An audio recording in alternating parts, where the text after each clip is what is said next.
I'm delighted to welcome to the stage next another Esther Cummins. Connected on Twitter for a very long time, Esther. You're one of our book contributors. Nice to finally see your face, and I'm looking forward to hearing your voice. So over to you. Hi, Hannah. Hi. Oh, it's lovely to be here, and yeah, it's been a real pleasure to listen to everybody this morning. So, yeah, thank you so much for having me. So I'm Esther Cummins. I'm the course leader for the MA Education at Falmouth University. I'm also a PhD student at the University of Manchester, and I'm sure, like everybody here, it's just a busy life that we lead in part of our doing our work around this inclusivity and diversity and kind of what that means. So today I'm going to be sharing a little bit around my own research, and I'm going to be also talking about my own practice, and hopefully together we'll be journeying along together. So as we as I look through, the questions really that I'm going to be asking are these two. What is the ethos of your setting, and what is your role in impacting this ethos? These two questions underpinned a lot of what I looked at as part of the data collection stage for my PhD, but also with my own practice. It's something I keep coming back to, of what actually is it that I'm saying versus what it is that I am doing as part of the ethos of my setting. And when we talk about ethos, it's one of those words that it conjures up, like gets all wrapped up in culture, in values, in mission, and so forth. So just before I start, I'm just going to just clarify a little bit what it is that I mean when I'm talking about ethos, and that's by going through into the academic literature. This key definition, these two definitions by Donnelly, are often what we think about.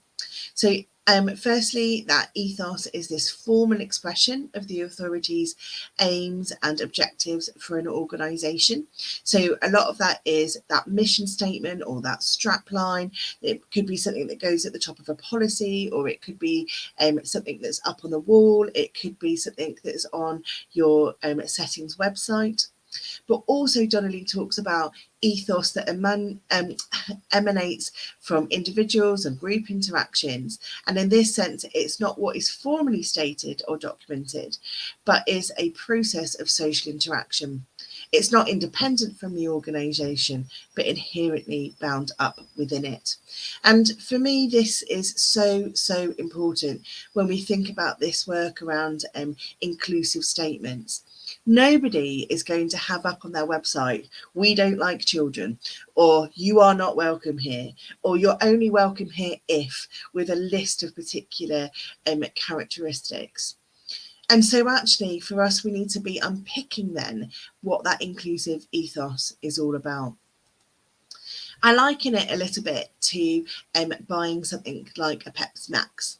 So if you were buying a Pepsi Max, and if you drank from any of these cans, you'd have this expectation of what it was that you were going to be drinking. And for some of us, if those cans contained a full sugar Pepsi or a diet Pepsi or Coca-Cola, we might not really be able to taste much of a difference.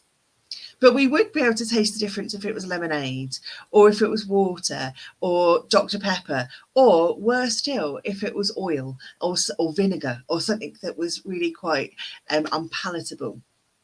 And it's similar in this sense, I think, to thinking about our inclusive statements of what we say and what we do, because actually we don't want that massive gap between the two.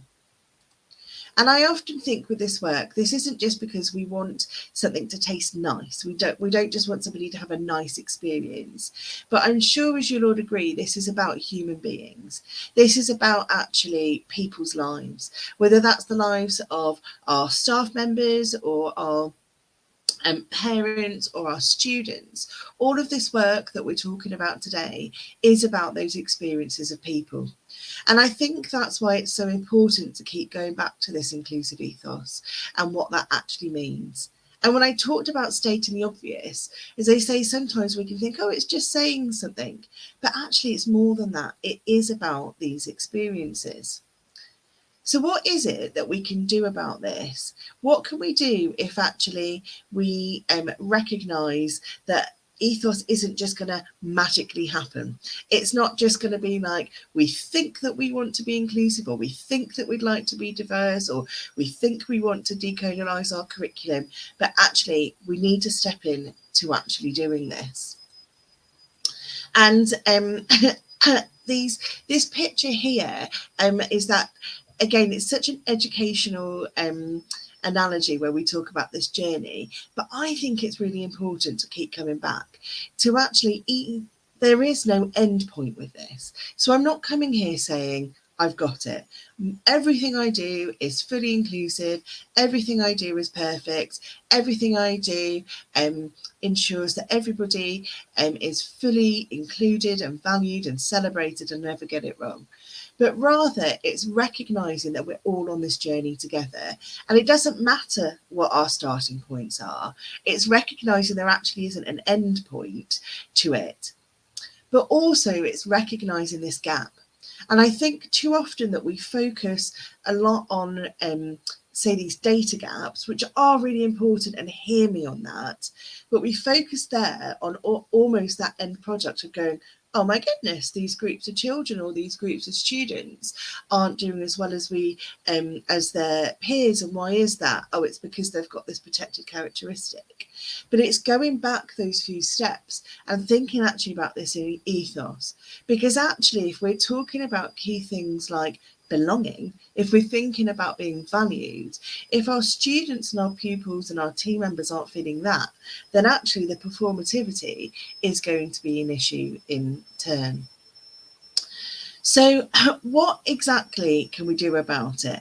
I've talked here quite a lot about the importance, but I want to give you just a few thoughts on possibly what we can do. And for many of us, this isn't new information, but it's helpful just to frame this and to keep coming back to some of what we recognise as good practice, but also to do this together. So part of changing the ethos is thinking about reflective cycles. And I'm a big fan of reflective cycles, because I think it takes us from just having a nice thought into some sort of action. It very much kind of narrows it down into something that actually we need to do. And what I love about Jasper's cycle here is that actually it isn't just this one-off time. It's this continual cycle to come through time and time again to make sure that actually each of our experiences, each of our revelations, each of our reflections gets translated into action. And so that could be from talks you've heard today, it could be from something you've read, it could be something that comes up on the news, it could be something that happens in your classroom, but it's taking that and it's actually doing something with that. And I think as I think about what it is that we actually need to do, I think firstly, it's thinking about embedding it. It's thinking that actually we can't just do this one-off experience. In my research, sometimes people talked about having these values and visions days. Great, I think that's wonderful, but don't just leave it there. Think about actually what that looks like in terms of beyond the display board.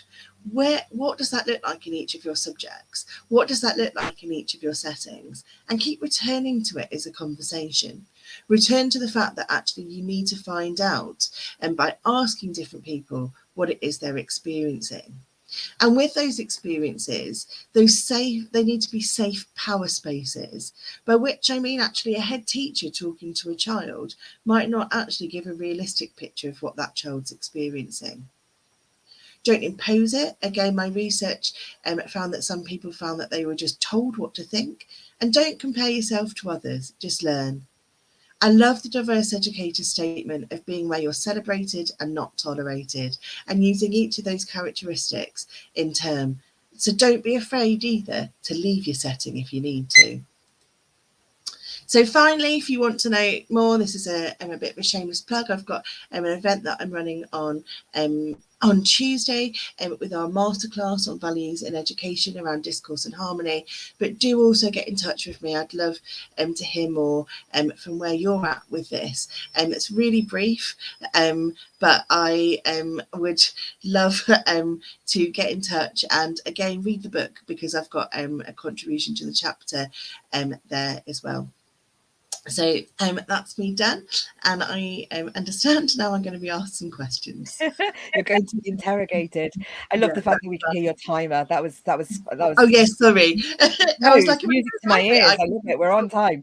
So I get the nebulousness of this idea of ethos, and I think a lot of us really struggle with being able to define what it is, pinning it down in the first place, working out how it's created. But what really struck me is this idea of how you go about changing an ethos. Now, we'll often talk about change models in education, and you shared one of those change models. Are they applicable generally to creating an ethos, or is that something less tangible? Is there something less tangible about it? I think sometimes that because it is nebulous and it is difficult to pin down, that sometimes people then shy away from it, and sometimes we can kind of jump into what we're seeing. And I think kind of on a slightly different note, it was a lot what we saw with British values when that came into schools. So suddenly you saw these beautiful display boards, because that was how you could show that you were promoting them. But actually what that looked like in your curriculum was very different. But I think actually you can use these change models, but I think you have to then pin down these different voices.